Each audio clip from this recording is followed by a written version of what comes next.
My name is Eliza Wexley, and despite building a successful life that most people only dream of, I was never good enough for my family. What happened that night at Greystone Manor changed everything, not just for me, but for everyone who fought. They knew who held the real power in the Wexley dynasty.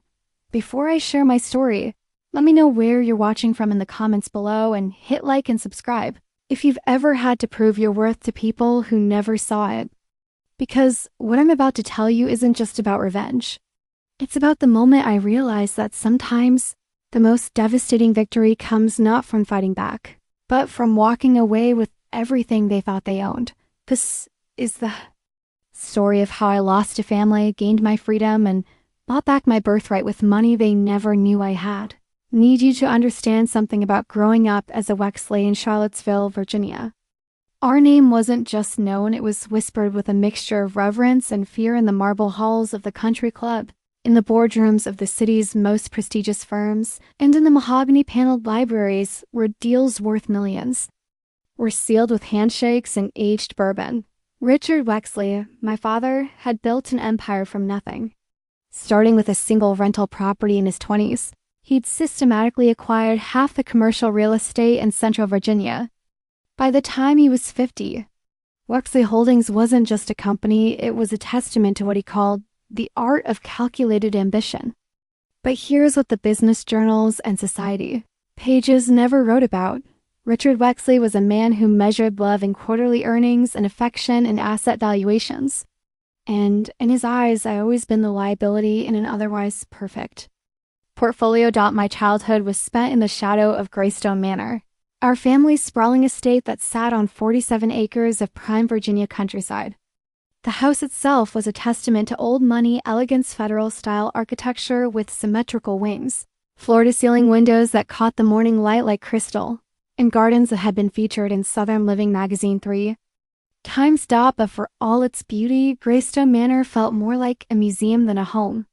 Every room was perfectly curated, every surface dust-free, every family photograph strategically positioned to tell the story. Richard wanted the world to believe that the Wexleys were Virginia aristocracy, born to wealth and bred for success.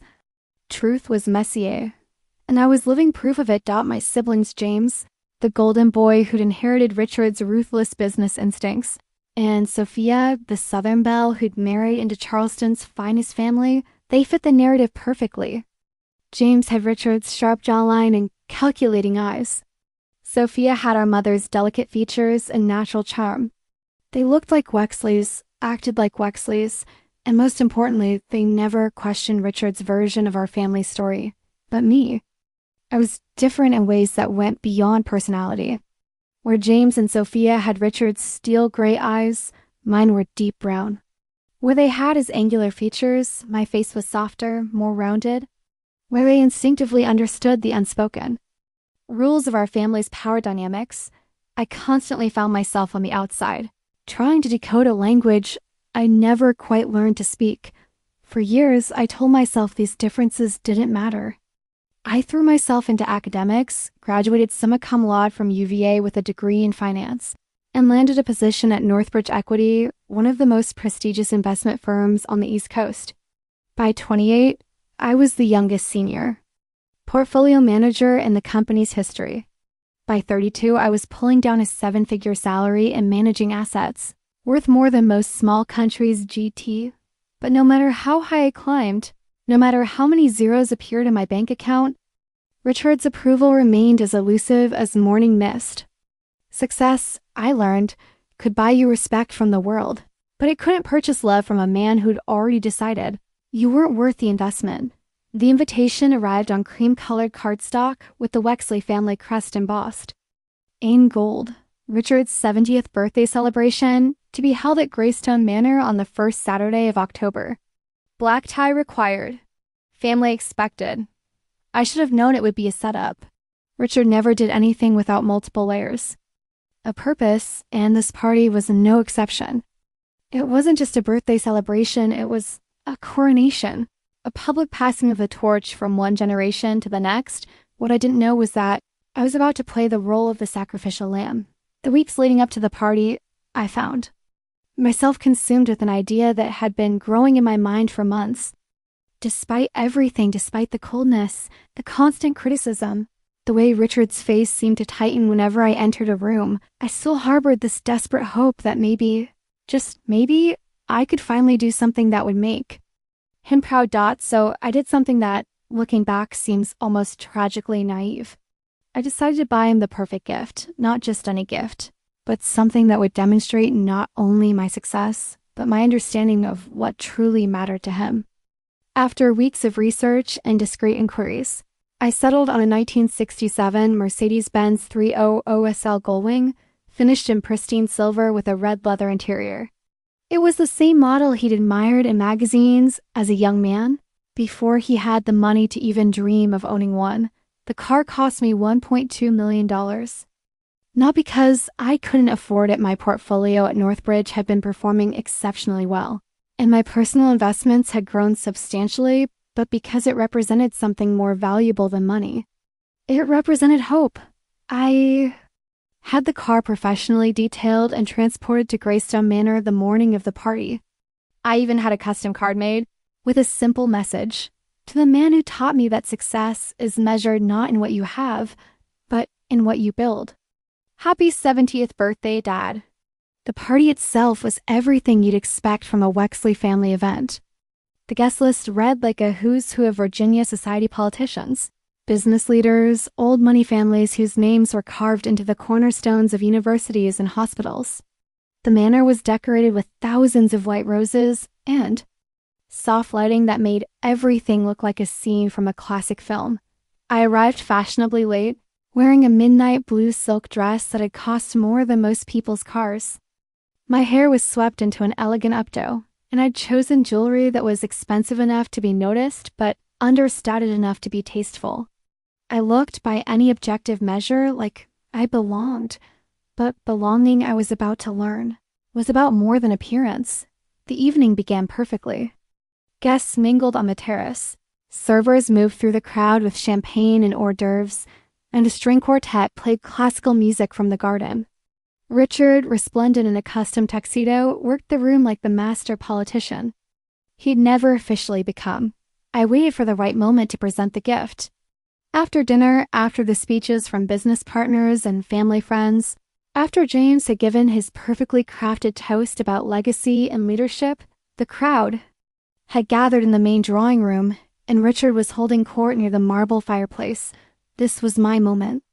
"Dad," I said, approaching him with the keys to the Mercedes in my hand. The conversation around us gradually quieted as people sensed something significant was about to happen. "I have something for you." Richard's eyes fell to the keys, then back to my face. For a moment, I saw something flicker in his expression: surprise, maybe even curiosity. "A car?" he asked, his voice carefully neutral. "Not just any car," I said, my heart racing. "Come and see." We moved as a group toward the front of the house, guests following like we were part of some elaborate performance. The Mercedes sat in the circular driveway, illuminated by the Manors. Exterior lighting. Even in the darkness, it was breathtaking, a perfect marriage of engineering and artistry. Chrome and leather, power and elegance. The crowd murmured appreciatively. Someone whistled low under their breath. I heard phrases like "absolutely gorgeous" and "must have cost a fortune." But Richard said nothing. He walked slowly around the car, his hands clasped behind his back, his face unreadable. The silence stretched, long enough to become uncomfortable. Guests shifted on their feet. Someone coughed. Finally, Richard turned to face me.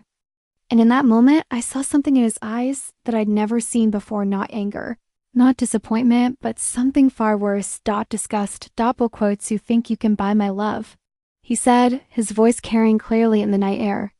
"You think throwing money at me will somehow make up for 33 years of disappointment?"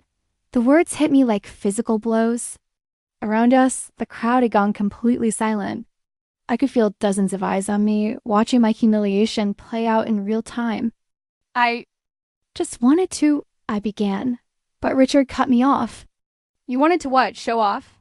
Prove that you finally amounted to something?" He laughed, but there was no humor in it. Eliza, you've never understood what this family's about. It's not about money. It's about legacy. It's about blood. It's about belonging to something bigger than yourself. He paused, and in that pause, I felt something inside me begin to break. This car, he continued, gesturing dismissively at the Mercedes, is just another example of your fundamental misunderstanding of what matters. You think success is measured in dollars. You think respect can be purchased. You think you can buy your way into being a real Wexley. The crowd was watching now like spectators at a gladiator match, waiting to see if I would fight back or simply crumble under the weight of his words. But Richard wasn't finished. The truth is, Eliza, you've always been different. You've never quite fit. And no amount of money, no matter how expensive the gift, is going to change that fundamental fact. What happened next should have destroyed me. In any other story, the heroine would have fled in tears, humiliated and broken. But here's what Richard didn't know, what none of them knew, was that I had come to this party prepared for war. Hidden in my evening bag was a manila envelope that contained the answer to a question that had haunted me my entire life. 3 months earlier, I had done something that would have been unthinkable to the desperate. Approval-seeking version of myself.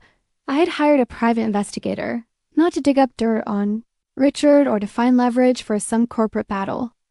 I had hired him to find the truth about my paternity. The signs had always been there, scattered like breadcrumbs through my childhood. The physical differences I noticed, but never questioned. The way Richard's mother, my supposed grandmother, had always looked at me with barely concealed confusion, as if she couldn't quite figure out how I'd ended up at her holiday table. The way family friends would sometimes pause mid-sentence when they saw me, their eyes narrowing slightly as if they were trying to solve a puzzle. But it was a conversation I'd overheard at last year's Christmas party but had finally pushed me to seek answers. 2 of Richard's business partners, deep in their cups and speaking in voices they thought were whispered, discussing the unusual circumstances of my birth. One of them had mentioned something about my mother's indiscretion and how Richard had been remarkably gracious about the whole situation. The DNA test results had arrived 6 weeks ago, delivered in a plain white envelope that had sat unopened on my kitchen counter for 3 days. When I finally worked up the courage to look, the words had been clinical and precise. Probability of paternity, 0.00%. Richard Wexley was not my biological father, standing there in the driveway of Greystone Manor, watching the man who had raised me tear down everything I'd tried to build. I felt a strange sense of calm wash over me. The envelope in my purse suddenly felt like a weapon, loaded and ready, but I didn't pull it out. Not yet. Instead, I did something that clearly surprised Richard. I smiled. "You're absolutely right," I said, my voice steady and clear. "I've never understood what this family is about. I've spent 33 years trying to decode the rules of a game I was never actually playing." Richard's eyes narrowed. This wasn't the response he'd expected. I've spent my entire life trying to earn love from a man who was never capable of giving it. I've measured my worth by your approval, defined my success by your standards, and shaped my identity around being the daughter who could never quite measure up. The crowd around us had gone completely still. This was no longer just a family argument, it was a public reckoning. "But tonight you've given me something I've never had." "Before," I continued, reaching into my purse. "Clarity?" I pulled out the envelope, crisp and white in the moonlight. "You want to talk about blood, Richard? About belonging? About what makes someone a real Wexley?" I held up the envelope and I saw something flicker in his eyes. The first hint of uncertainty I'd ever seen there. "This is a DNA test," I said, loud enough for everyone to hear. I had it done 3 months ago because I finally had the courage to ask the question I'd been avoiding my entire life. Richard's face had gone pale, but his voice remained steady. "Eliza, you're making a scene." "Oh, I'm just getting started," I replied. The results were quite illuminating. It turns out you're right. I'm not a real Wexley. Because Richard Wexley is not my biological father. The words hung in the air like smoke from a gun. Someone in the crowd gasped. I heard a champagne flute. hit the ground and shatter, but I wasn't finished. For 33 years, you've made me feel like I was defective, like I was somehow less than James and Sophia. You've criticized everything I've done, dismissed every achievement, and made it clear that no matter how hard I tried, I would never be good enough. I took a step closer to him, close enough to see the fear beginning to creep into his eyes. But now I understand. It wasn't that I wasn't good enough. It was that you were too much of a coward to tell me the truth. You raised me as your daughter while resenting me for existing. You let me believe I was failing to meet your standards when the real problem was that you never saw me as your child in the first place. Richard opened his mouth to speak, but I held up my hand. I'm not finished, I said. You want to know what's really pathetic? Despite everything, despite the coldness, the criticism, the constant reminder that I didn't belong, I still bought. You that car?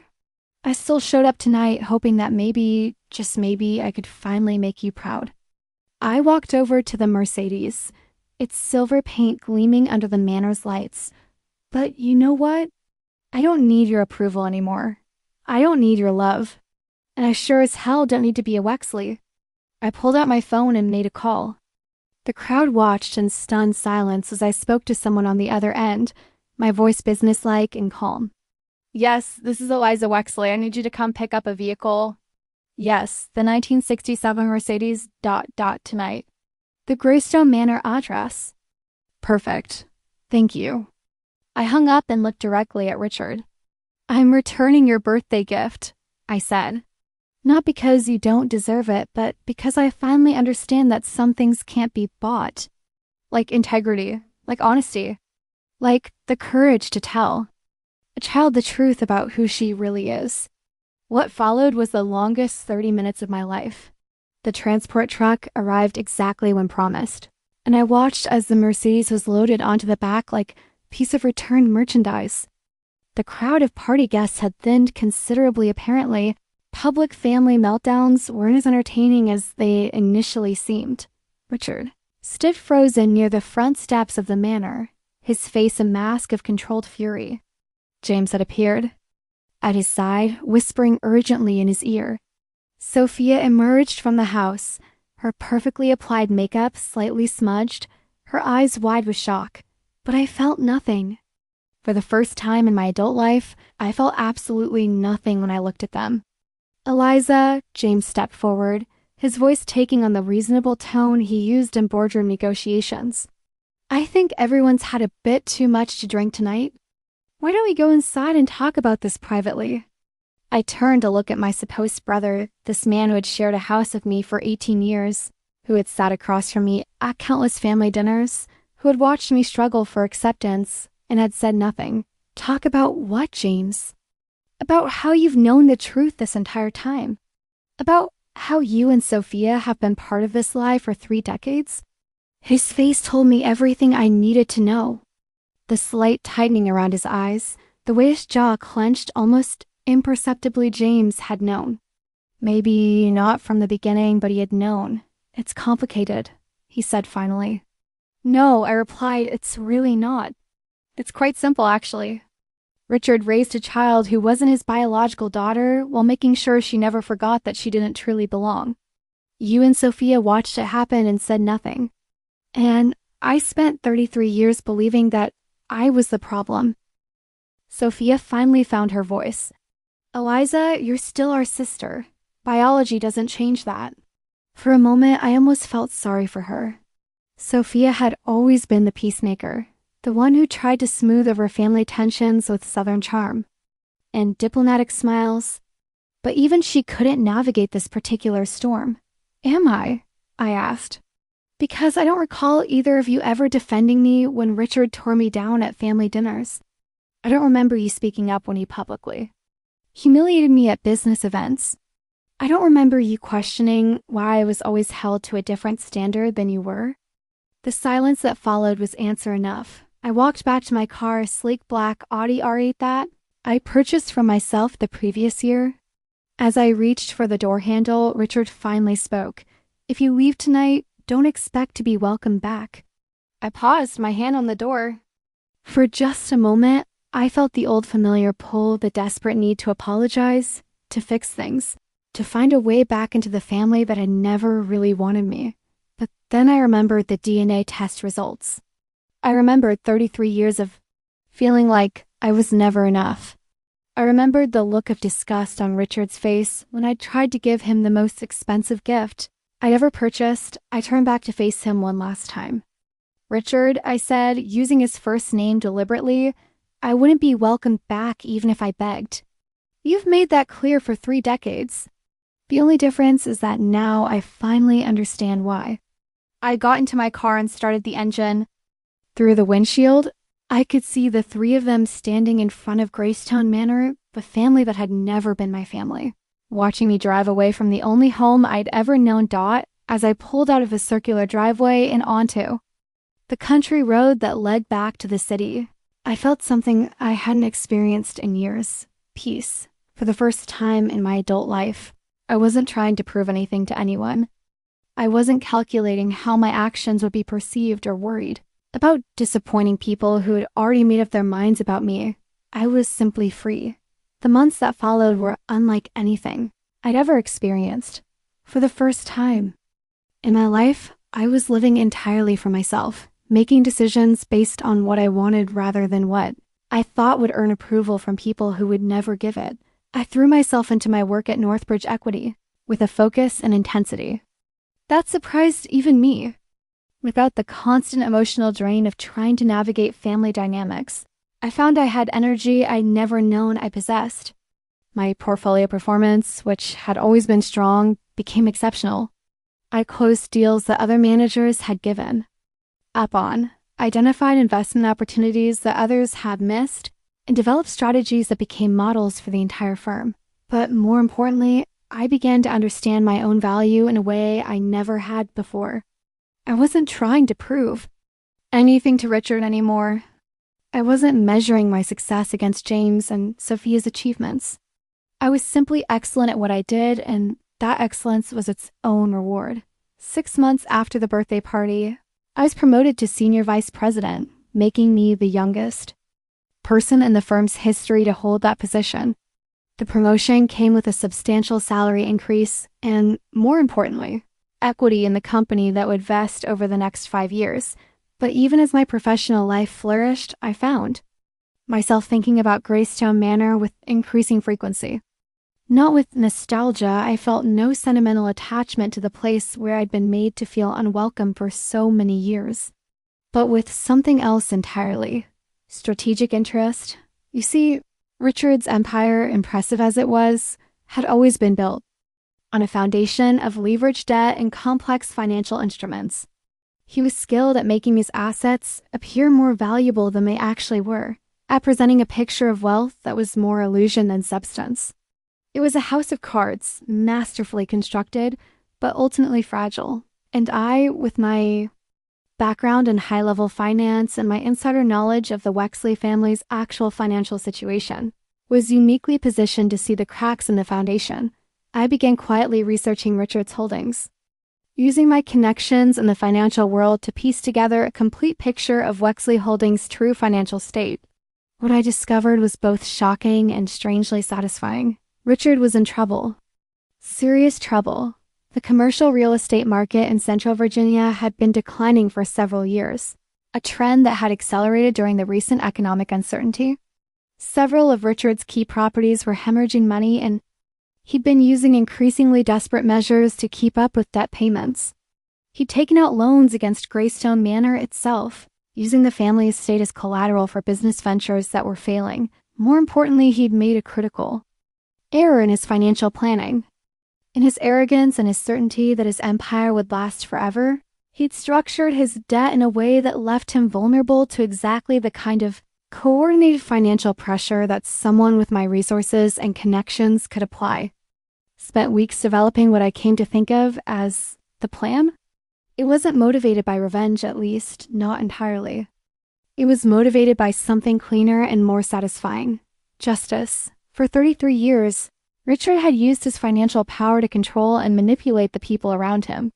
He'd wielded wealth like a weapon, using it to determine who belonged and who didn't, who was worthy of love and who wasn't.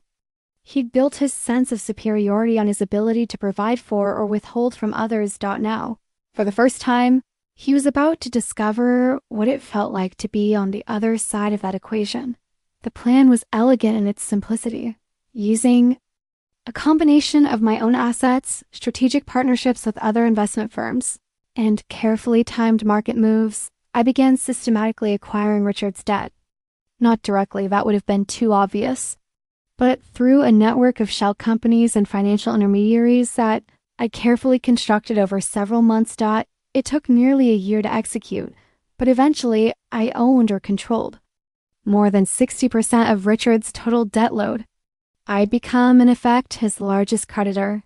And unlike the banks and financial institutions he'd been dealing with before, I had absolutely no interest in helping him find a way out of his financial difficulties. I was patient. I waited for the perfect moment, the one that would maximize both the financial and emotional impact of what I was about to do. That moment came when Richard missed a payment on the loan secured by Greystone Manor. The foreclosure notice was delivered on a Tuesday morning in late September, exactly 1 year and 3 weeks after Richard's 70th birthday party. I wasn't there to see his face when he received it, but I imagine it was quite a moment. The great Richard Wexley, master of the financial universe, discovering that his empire was crumbling beneath his feet. The notice gave him 30 days to bring his payments current or face the loss of Greystone Manor. 30 days to come up with $2.3 million in cash, plus penalties and interest. For a man who had spent decades projecting an image of unlimited wealth, it might as well have been $30 billion. What Richard didn't know, what no one knew except me and my attorney, was that I was the one holding the note on his beloved family estate. I let him struggle for 2 weeks. I let him make desperate calls to banks that would no longer take his calls. I let him try to liquidate assets that were already pledged as collateral for other loans. I let him discover, piece by piece, just how precarious his financial situation had become. On the 3rd week, James called me. I was in my office at Northbridge, reviewing quarterly reports, when my assistant informed me that James Wexley was on the line. I hadn't spoken to any member of the family since the birthday party, and I felt a brief moment of curiosity about what had finally driven him to break that silence.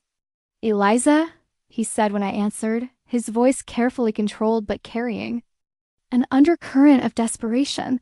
"I think we need to talk." "Do we?" I replied, leaning back in my chair. "I can't imagine what we'd have to discuss." "You know exactly what we need to discuss," he said.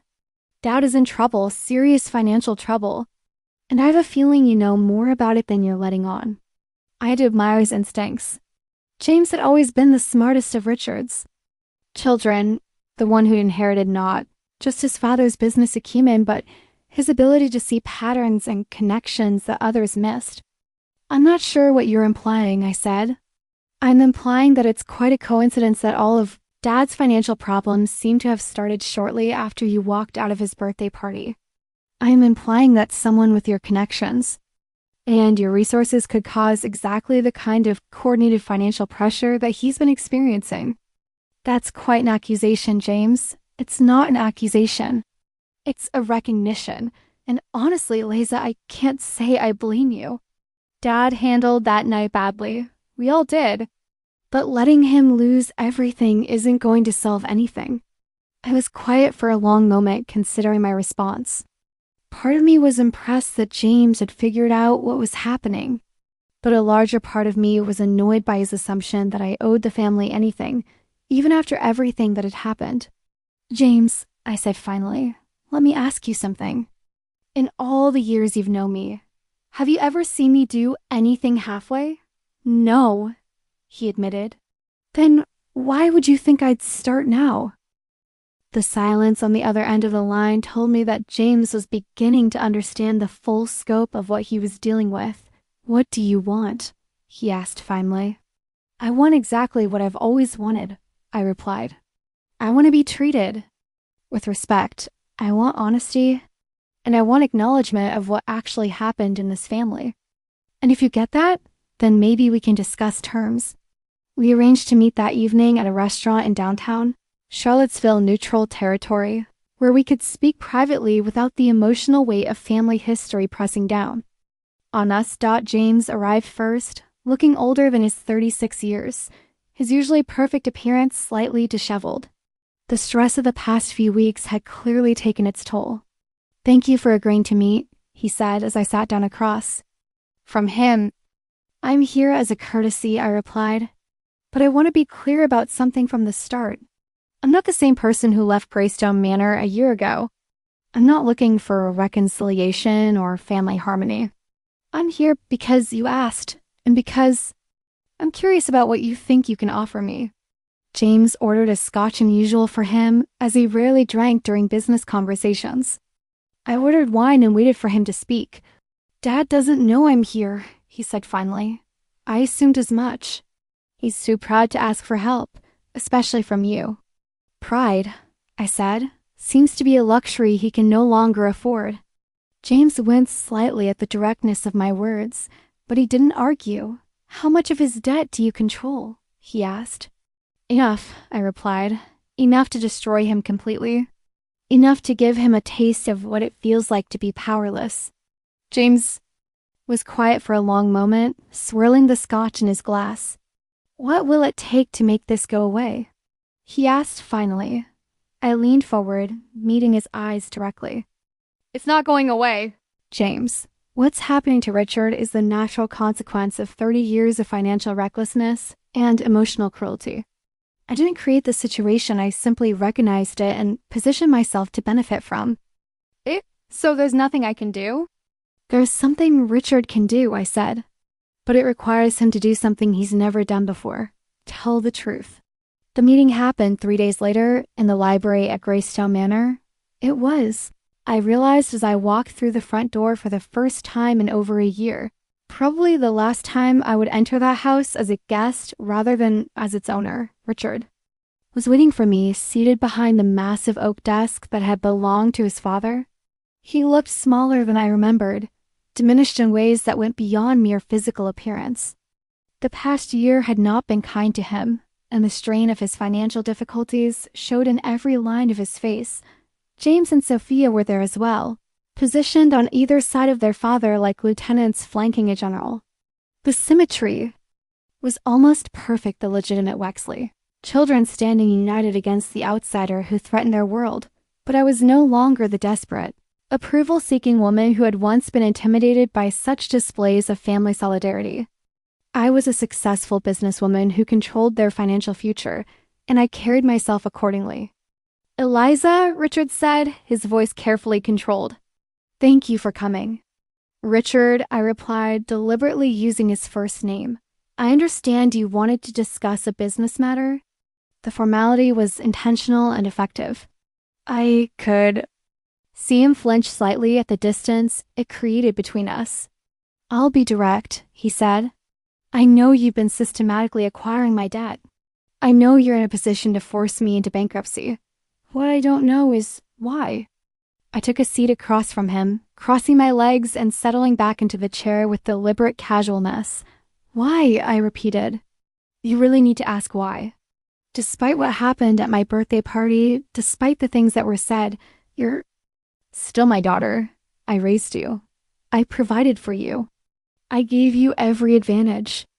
The words hung in the air between us, and I felt a familiar surge of the old anger, the frustration of dealing with someone who could rewrite history so completely that he actually believed his own revised version. "You raised me," I said slowly, while making sure I never forgot that I didn't really belong. "You provided for me while constantly reminding me that I was a burden. You gave me advantages while ensuring I understood they came at the cost of your affection." Richard's jaw tightened. "I did the best I could under difficult circumstances." "Difficult circumstances," I repeated. "Is that what you call lying to a child about her paternity for 33 years? Your mother and I agreed that it was better. My mother died when I was 12. I cut him off. She's not here to share responsibility for your choices. This is about you, Richard. This is about your decision to raise me while resenting me. Your decision to make me feel like I was fundamentally flawed when the real problem was your cowardice." Sophia spoke for the first time. Eliza, we understand you're angry, but destroying Gad's business isn't going to change the past. I turned. To look at her, this woman who had shared a house with me for 8 years, but had never once stood up for me when it mattered.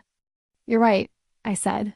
It won't change the past, but it will create a future where Richard understands what it feels like to be powerless, where he experiences what it's like to have your security and your sense of self-worth entirely dependent on someone else's approval. I stood up and walked to the window that overlooked the gardens where I'd played as a child, the manicured lawns where I'd learned to ride bikes and climb trees and dream about becoming someone who mattered. 4:33 years, I continued. I lived with the knowledge that nothing I did would ever be good enough. I achieved more than those people dare to dream of, and it was never enough to earn basic respect from the man who raised me. I built a career that any parent should be proud of, and all I got was criticism and contempt. I turned back to face. Then, now Richard gets to experience what that feels like. He gets to watch everything he built slip away while being completely powerless to stop it. He gets to understand what it means to be judged and found wanting by someone whose opinion determines his future. Richard's composure finally cracked. What do you want from me? He asked, his voice rough with emotion. What will it take to end this? I want what I've always wanted, I replied. I want the truth. I want acknowledgement of what actually happened in this family. And I want an apology not for failing to love me, because I understand now that was never really possible, but for lying to me about who I was for 33 years. The room fell silent. Outside, I could hear the sound of wind moving through the old oak trees that had stood on this property for over a century. I can't give you something I don't have, Richard said finally. Then you can't have something you do have, I replied. Your business, your reputation, your financial security, all of it goes away. And unlike the love I spent 3 decades trying to earn from you, these are things that can actually be taken. I walked toward the door, then paused. The foreclosure on Greystone Manor will proceed as scheduled. I expect you'll want to make arrangements for your personal belongings. Eliza, wait. Richard's voice stopped me at the threshold. When I turned back, I saw something I'd never seen before in his eyes. Genuine fear. If I acknowledge what you're asking for, if I tell you the truth about everything, will you consider stopping this? I studied his face for a long moment, looking for any sign of sincerity beneath the desperation. The truth, Richard, all of it, in front of James and Sophia. No more lies, no more half explanations, no more protecting your image at my expense. He closed his eyes, and for a moment he looked every one of his 71 years. Your mother had an affair, he said quietly, with someone I worked with, a business partner. When she told me she was pregnant, we both knew there was a chance, but I wanted to believe. I wanted to believe you were mine. But you knew, I said. You knew, and you raised me anyway while making sure I paid for her mistake every single day. I tried, he said, his voice breaking slightly. I tried to love you the same way I loved James and Sophia. But every time I looked at you, I saw him. I saw her betrayal. I saw everything that almost destroyed my marriage and my business. The words should have hurt. A year ago, they would have devastated me. But now they felt like release, like finally having the missing piece of a puzzle I'd been trying to solve my entire life. And so you punished me, I said, a child. For 33 years, you punished me for something that happened before I was even born. Richard nodded, tears streaming down his face. It was the first time I'd ever seen him cry. I'm sorry, he whispered. I'm so sorry, Eliza. You deserved better. You deserved love and honesty. And I was too broken, too angry, too proud to give it to you. The apology changed nothing and everything, Dot. It didn't erase 33 years of emotional neglect. It didn't undo the damage that had been done to a child who had grown up believing she was fundamentally flawed. It didn't restore the family relationships that had been built on lies and maintained through silence, but it did give me something I never had before. Closure. For the first time in my life, I understood that Richard's inability to love me had nothing to do with my worth as a person and everything to do with his own emotional limitations. I wasn't defective, he was. I wasn't unlovable, he was incapable of seeing past his own pain to recognize the child who had needed him. The foreclosure on Greystone Manor proceeded exactly as scheduled. Richard made a few desperate last-minute attempts to secure financing, but his reputation in the financial community had been so thoroughly destroyed that no legitimate lender would work with him. On the day of the auction, I arrived wearing a black suit that had cost more than most people's monthly salary and carrying a briefcase containing cashier's checks totaling $8.7 million, enough to purchase not just Greystone Manor, but several of Richard's other prime properties as well. The auction itself was sparsely attended. Word had gotten out in Charlottesville's tight-knit society about the Wexley family's financial troubles, and most people seemed to prefer watching the drama unfold from a distance rather than participating in it directly. Richard, James, and Sophia were there, of course, sitting in the back row like mourners at a funeral. They watched in silence as I systematically outbid the few other interested parties, acquiring piece by piece the empire that Richard had spent 40 years building. When the auctioneer's gavel fell on the final lot, I owned Greystone Manor, 3 commercial buildings in downtown Charlottesville, and a 200-acre development property that had been Richard's most prized asset. But I wasn't finished. After the auction, I approached Richard one final time. He looked broken, defeated in a way that went beyond mere financial loss. I have a proposition. For you, I said.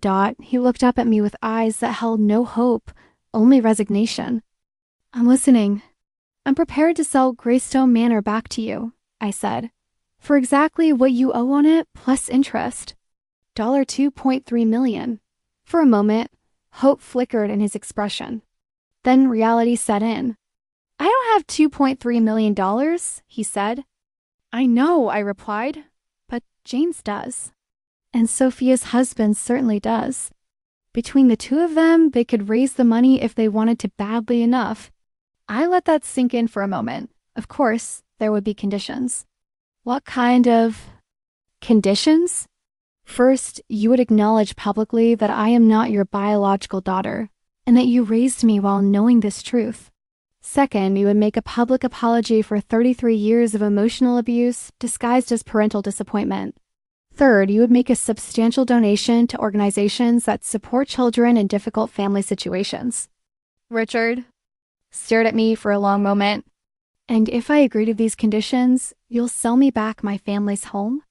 I'll sell it back to your family, I corrected, but not to you.